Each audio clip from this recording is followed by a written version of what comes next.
Kumusta aking kaibigan, maraming salamat sa pagbukas ng videong ito. Sana tipusin mo ang panunood at pakikinig, dalangin ko na sana maging pagpapala sa iyo ang pag-aaral na ito. Ayon sa Mateo Kapitulo 7 versikulo 1 hanggang 5. Talata 1, huwag kang manghusga, para hindi ka husgahan. Talata 2, sapagkat sa paghatol na inyong hinahatulan, kayo ay hahatulan, at sa panukat na inyong ginagamit, ito rin ang panukat na gagamitin para sa iyo. Talata 3, at bakit mo tinitingnan ang puwing na nasa mata ng iyong kapatid, ngunit hindi mo pinapansin ang troso na nasa iyong sariling mata?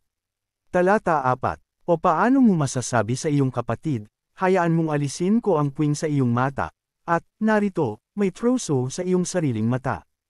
Talata 5, ipokrito ka, alisin mo muna ang puwing sa iyong sariling mata, at pagkatapos ay makikita mong malinaw upang alisin ang puwing sa mata ng iyong kapatid.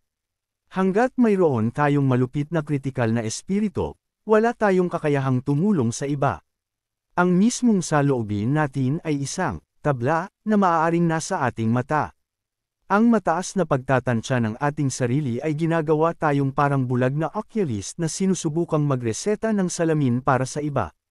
Tinawag ni Jesus ang gayong mga tao na mga mapagkunwari, dahil ang mga humahatol sa iba ay nagkasala mismo. Roma Kapitulo 2 versikulo 1, sa makatuwid, wala kang dahilan, o tao, kung sino ka man na humatol, sapagkat sa anumang paghatol mo sa iba ay hinahatulan mo ang iyong sarili, sapagkat ikaw na humahatol ay gumagawa ng parehong mga bagay. Sa paghusga sa iba, ipinapakita ng mga tao na mayroon pa silang ilang kaalaman sa tama at mali. At sino ang hindi gagawa nito? Ngunit kung ang isang bagay ay mali sa iba, ito ay mali sa ating sarili. At sa pamamagitan ng pagkondena sa kanila ay kinokondena natin ang ating sarili. At hindi hinarap ang kanilang sarili o hinatulan ang kanilang sarili ayon sa nararapat. Hindi isinugo ng Diyos ang kanyang mga anak sa mundo bilang mga hukom kundi bilang mga saksi.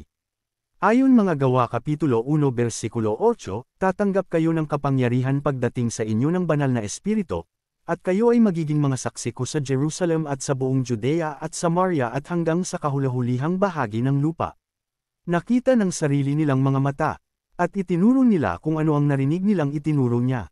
Sa pamamagitan ng talatang ito maaari nating hatiin ang aklat ng mga gawa sa tatlong bahagi, saksi sa Jerusalem, saksi sa Judea at Samaria, saksi sa ibang bahagi ng mundo. Ang pagsaksi sa katotohanan ito ay nagpapatuloy pa rin. Ngayon ang mga lingkod ng Diyos saan man sa mundo ay nagpapahayag ng katotohanang natutuhan nila mula sa patuto ng orihinal na mga apostol na nakakita at nakarinig sa Panginoong Hesus. Maaari din silang magpatutuo sa isang personal na karanasan kay Kristo. Dapat isipin ng bawat alagad ni Kristo na ang iba ay mas mabuti kaysa sa kanyang sarili. Filipos Kapitulo 2 versikulo 3, huwag gawin ang anumang bagay sa pamamagitan ng makasariling motibo o pagpapahalaga sa sarili, ngunit sa pagpapakumbaba ng isip hayaan ang lahat na ituring ang iba na mas mahusay kaysa sa kanilang sarili. Kung gagawin natin iyon hindi natin sila hahatulan. Maraming salamat sa iyong pakikinig mahal kong kaibigan, sana patuloy kang gabayan at pagpalain ng Diyos na lumikha ng langit, lupa, at sa lahat ng bagay.